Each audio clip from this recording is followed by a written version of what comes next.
you want some candy?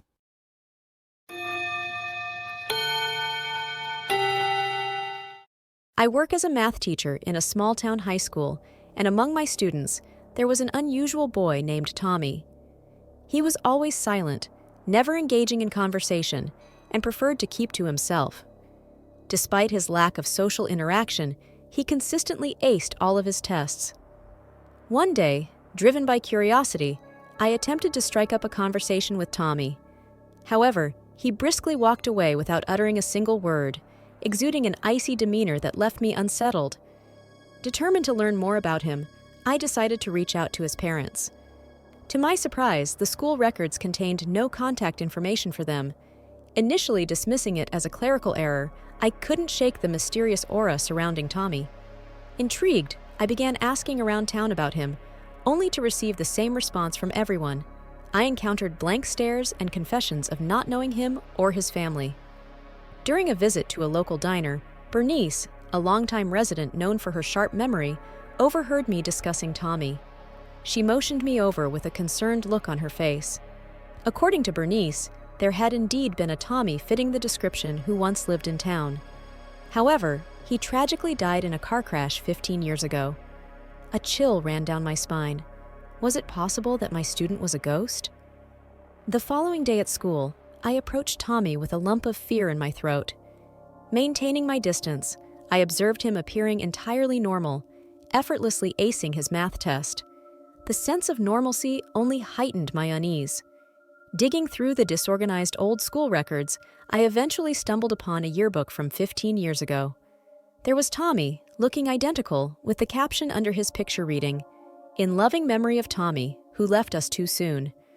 Frightened but determined, I confronted Tommy after class, asking if he had died 15 years ago. He responded with a sad and chilling smile, admitting, "Yes, but I had never been good at math. I wanted to learn it properly." Speechless and frightened, I watched as he walked out of the room, disappearing into the crowd of students in the hallway. He never returned to my class after that day. Sharing my story with colleagues yielded mixed reactions. Some thought it was a joke, while others believed I was hallucinating. Bernice, however, believed me. Together, we organized a small memorial for Tommy by the tree in the school grounds, our way of telling him it was okay to move on. Since then, I have not encountered anything supernatural. However, the incident with Tommy left an indelible mark on me. During quiet nights, when I'm alone grading papers, I can still sense a cold breeze and catch a faint reflection of a boy smiling at me from the empty desks. It serves as a somber reminder that not all students carry the weight of their backpacks. Some bear the weight of their souls, caught between worlds and unprepared for the journey that lies ahead.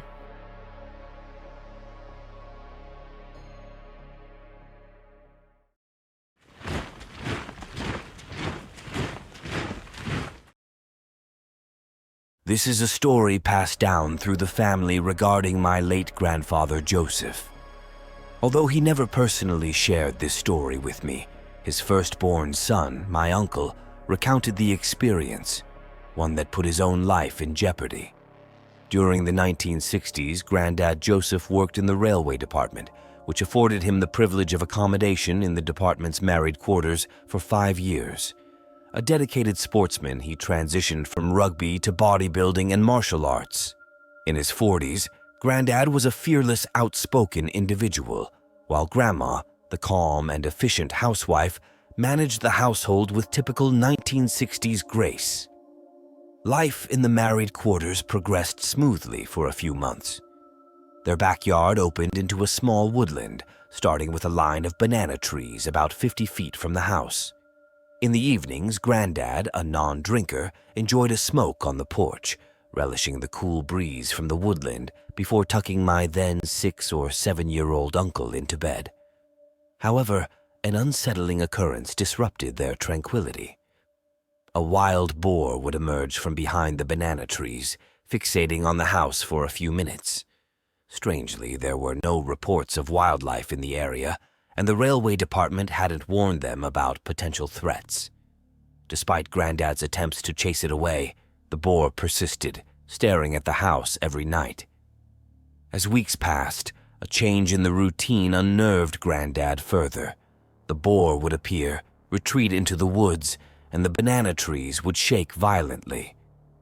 Granddad, courageous and concerned, eventually noticed a dark silhouette of a tall, well-built figure behind the trees. Shining flashlights revealed nothing, but the boar ceased to appear when this shadow did. During the holidays, Granddad cut down the banana trees to clear the line of sight. Nevertheless, one night, he saw the dark silhouette again, prompting him to confront it alone. Alarmed, my grandmother and uncle witnessed Granddad seemingly fighting an unseen entity, shouting defiantly. Terrified, Grandma ran to the railway station with my uncle, seeking help from the security staff. Upon their return with a night guard, they found Granddad lying flat on his face, a mark of a black palm on his back, and his shirt torn.